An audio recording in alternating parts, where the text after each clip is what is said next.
ng Panginoong Jesucristo sa ating mga puso.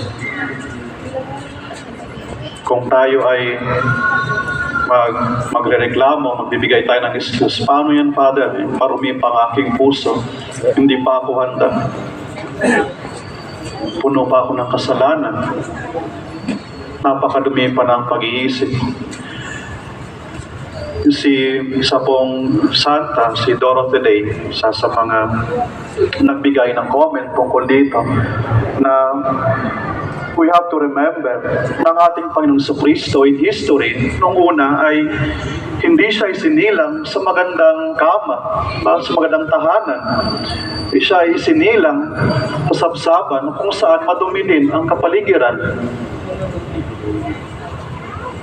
Kaya, even sa kaniyang pagdarating sa ating mga puso, kahit na minsan nakala nating madumi at makasalanan, ay mananatili ang Panginoong Jesucristo sa buhay natin.